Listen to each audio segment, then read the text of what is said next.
गुरुवारी उपवास केला पाहिजे का? भरपूर भक्त उपवास करतात, तर स्वामींनी असं सांगितलंय का? पहिली गोष्ट तर उपवासचा अर्थ समजून घेतला पाहिजे. उप म्हणजे जवळ, वास म्हणजे राहणे. हां. त्याला उपवास म्हणलं जातं. बरोबर. आता हे गुरुवार उपवास का करतात, मला बी लय मोठा प्रश्न पडलेला आहे, की महाराजांनी तर 264 लीलेमध्ये सांगितलेलं नाहीये. जर ह्यांना करायचंच झालं, की बाबा ह्यांना उपवास करायचंच आहे, तर बाबा एकादशी व्रत करा. हं, कारण की महाराज ऑलरेडी सांगतात, की संतांच्या बोलण्यावर विश्वास ठेवा. हे बखरमधली गोष्ट आहे. हं. बघा, समजदाराला इशारा काफी असतो. बरोबर ना? समजदाराला इशारा काफी असतो. बरोबर. आता महाराजांनी एक ठिकाणी सांगितलं, की तुम्ही जीव हिंसा करू शकत नाही. आता तिथं काय लोक प्रश्न पडतात, जीव हिंसा म्हणजे नेमकं कोणाचं? हं, हं. ते सांगा.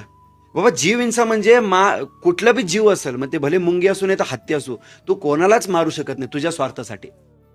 हां. तुझ्या स्वार्थासाठी तू कोणालाच मारू शकत नाही. मग आता इथे लोक परत प्रश्न काढतात, की मग मटण खाल्लं तर चालतंय का? अरे बाबा, इथे लिहिलंय ना, स्पष्ट लिहिलेलं आहे. हं, जीव हिंसा करू शकत नाही, विषय संपला ना.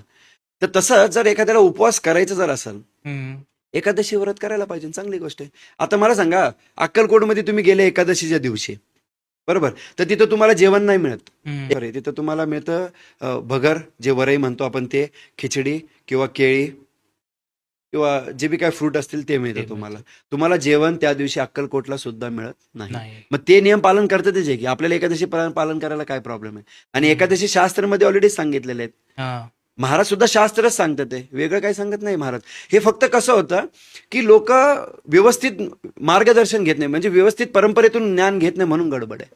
बरं. पण ऍक्च्युली असं गुरुवारी उपास करायला पाहिजे, नाही करायला पाहिजे, नाही केलं तरी चालतंय. महाराजांनी काही सांगितलेलंच नाही, की बाबा तुम्ही उपास करायलाच पाहिजे, असं काही हं. सांगितलेलं नाही.